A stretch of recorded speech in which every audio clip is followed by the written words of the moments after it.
Let's discuss that and more now with President Obama's former CIA director, Leon Panetta, former defense secretary as well. Thanks, Secretary Panetta, very much for joining us.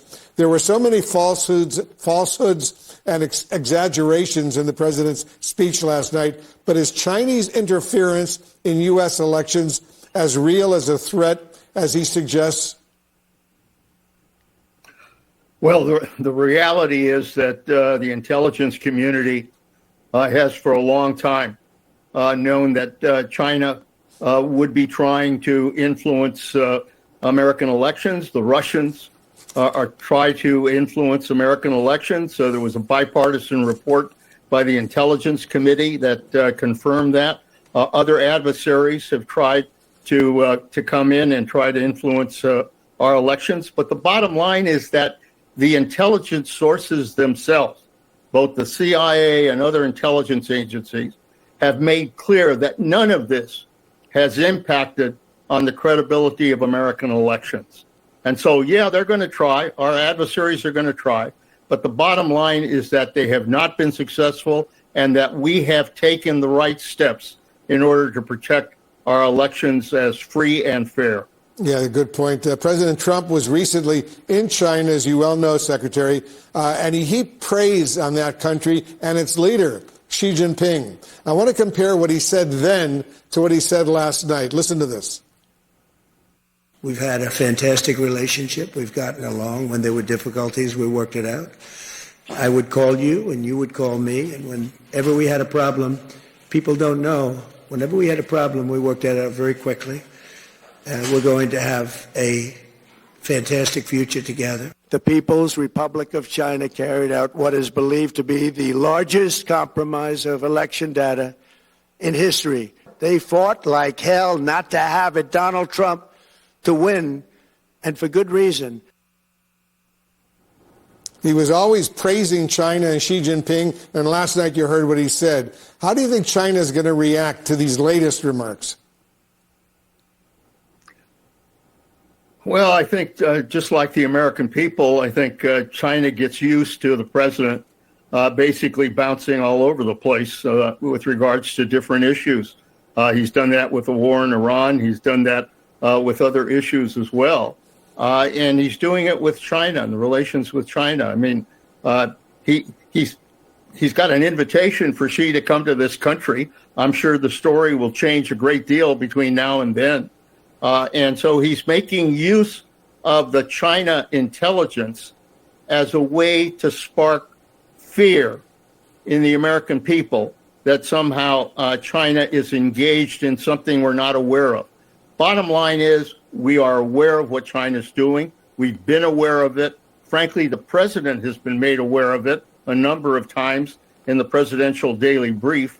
So he's aware of this, but he's trying to use this as a way to stir fear in the American people. It's not going to work because I think the American people still basically trust our election system.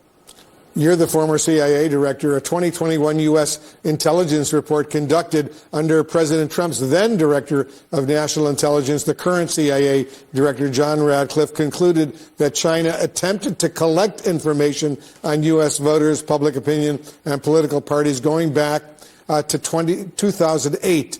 Does that indicate to you that China was considering or even attempting to influence U.S. elections? It's one thing to collect information. It's another thing to do something about that and directly interfere in U.S. elections.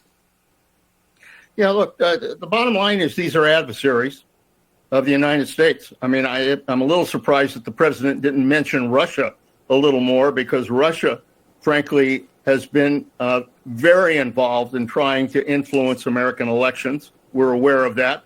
The same is true for China. And so, yeah, look, our adversaries are going to try to do everything they can to weaken the United States of America. We're aware of that. But the bottom line is that they failed. They have not been successful. Why? Because, frankly, our state officials who head up our election systems have been trusted in terms of the work they do.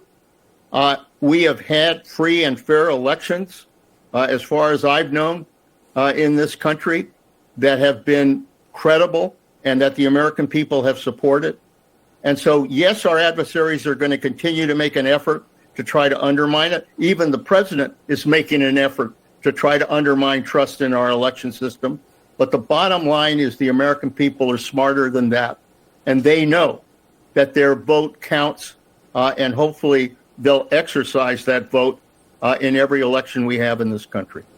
Speaking of national intelligence, Secretary Panetta, Jay Clayton, President Trump's nominee to be the next Director of National Intelligence, wouldn't tell Congress this week during his confirmation hearing whether former President Biden won the 2020 presidential election. Of course, he did win that election. It's factually true. How concerning is that to you? I get very concerned when people who are testifying before Congress basically dodge the question, don't answer it in a trustworthy way, and basically provide a political answer in order to make sure they're not offending anybody in the administration. I mean, I understand his politics, but I also believe that when you're testifying before the Congress, you ought to be straightforward. You ought to be trustworthy, and you ought to say what the truth is. And we all know what the truth is. The truth is that the 2020 election elected Joe Biden. He was sworn in as president. Every effort has been made to try to undermine that, but has failed. And so the time, frankly, for Mr. Clayton and for the president is to move on. It's time to move on and try to deal with what we're facing in this country right now. The president, instead of taking time to raise fears in the American people, ought to be talking about the war in Iran, which is going badly. He ought to be talking about what's happening with our economy and the fact that inflation is going up and that prices are going up and that people are having affordability problems. He ought to talk about a debt that we have, which is the largest debt that the United States has ever had, $40 trillion. Those are the things that the president ought to be addressing in a national address to the American people. Yeah, all right, Leon Panetta, as usual, thank you very much for joining us. I always appreciate your thoughts. Good to be with you.